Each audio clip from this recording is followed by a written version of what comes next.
മരുഭൂയാത്ര അതികഠിനം,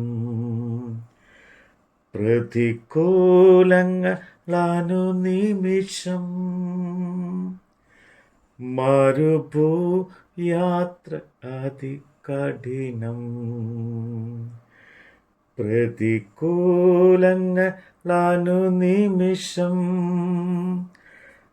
പകൽ മേഘസ്തംഭം, രാത്രിയഗ്നിത്തുണ എന്നെ അനുദിനം വഴി നടത്തും.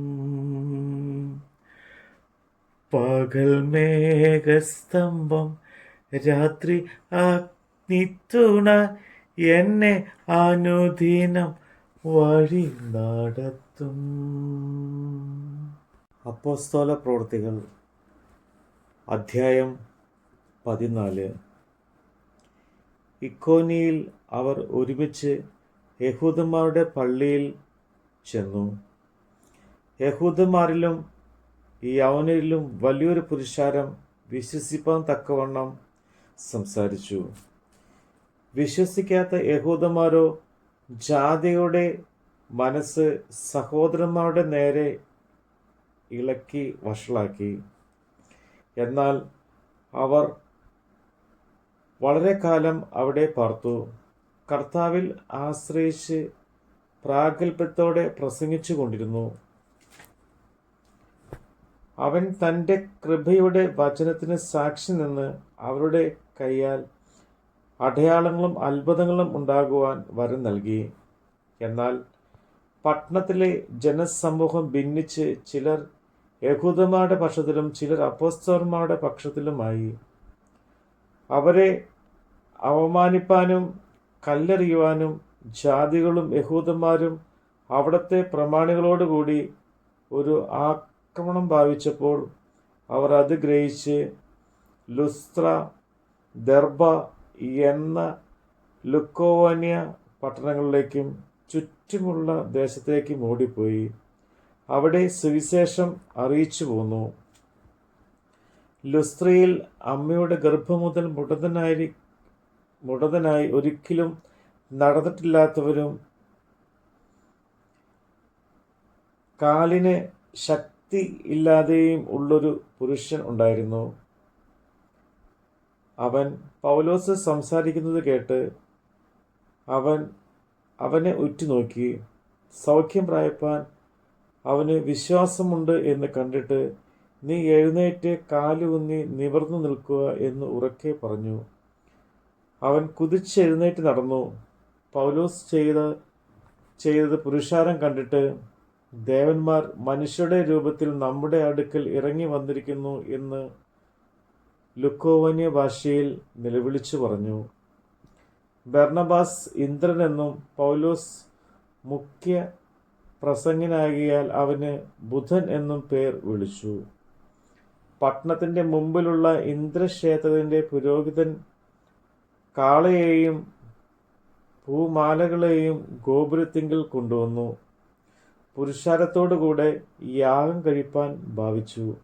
ഇത് അപ്പോസ്തലന്മാരായ ബർണബാസും പൗലോസും കേട്ടിട്ട് വസ്ത്രം കീറിക്കൊണ്ട് പുരുഷാരത്തിൻ്റെ ഇടയിലേക്ക് ഓടിച്ചെന്ന് നിലവിളിച്ച് പറഞ്ഞത്, പുരുഷന്മാരെ, നിങ്ങൾ ഈ ചെയ്യുന്നത് എന്ത്? ഞങ്ങൾ നിങ്ങളുടെ സമസ്വഭാവമുള്ള മനുഷ്യരത്രേ. നിങ്ങൾ ഈ വ്യർത്ഥ കാര്യങ്ങളെ വിട്ട് ആകാശവും ഭൂമിയും സമുദ്രവും അവയിലുള്ള സകലവും ഉണ്ടാക്കിയ ജീവനുള്ള ദൈവത്തിങ്കിലേക്ക് തിരിയണം എന്നുള്ള സുവിശേഷം ഞങ്ങൾ നിങ്ങളോട് അറിയിക്കുന്നു.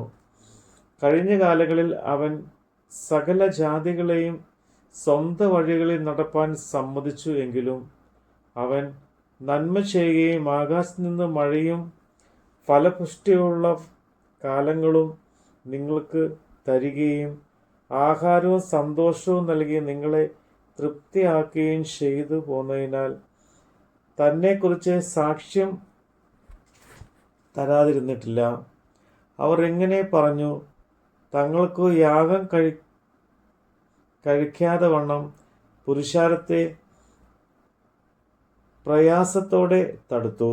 എന്നാൽ അന്തോക്യയിൽ നിന്നും ഇക്കോന്യയിൽ നിന്നും യഹൂദന്മാർ വന്നുകൂടി പുരുഷാരത്തെ വശത്താക്കി പൗലോസിനെ കല്ലെറിഞ്ഞു.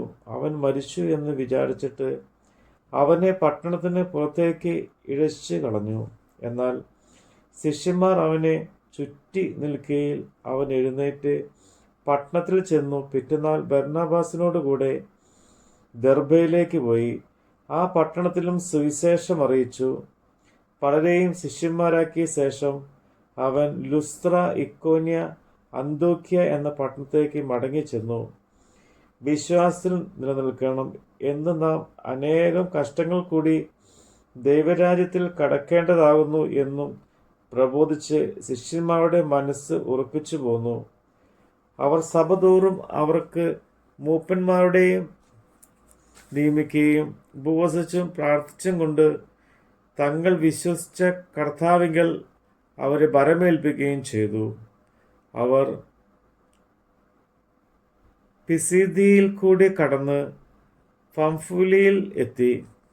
പെർഗയിൽ വചനം പ്രസംഗിച്ച് ശേഷം അത്തിലേക്ക് പോയി.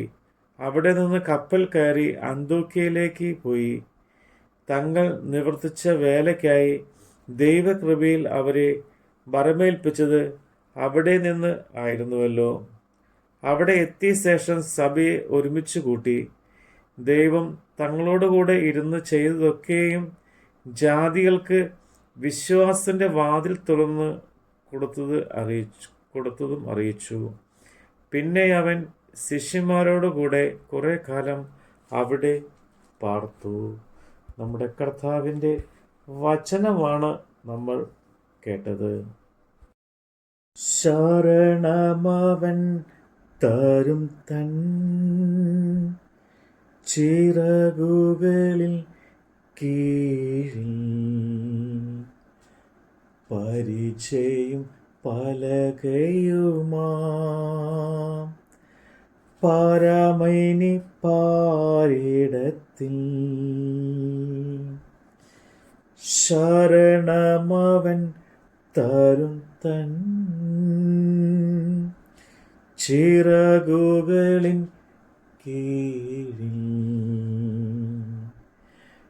പരിചയം പലകയുമാ പരമേനി പാരിടത്തിൽ തുണയനിക്കേശുവേ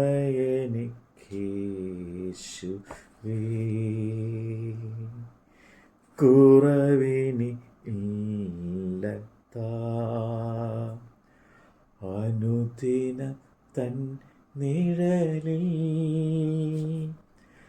മറവിൽ വസിച്ചിടും ഞാൻ മറവിൽ വസിച്ചിടും ഞാൻ.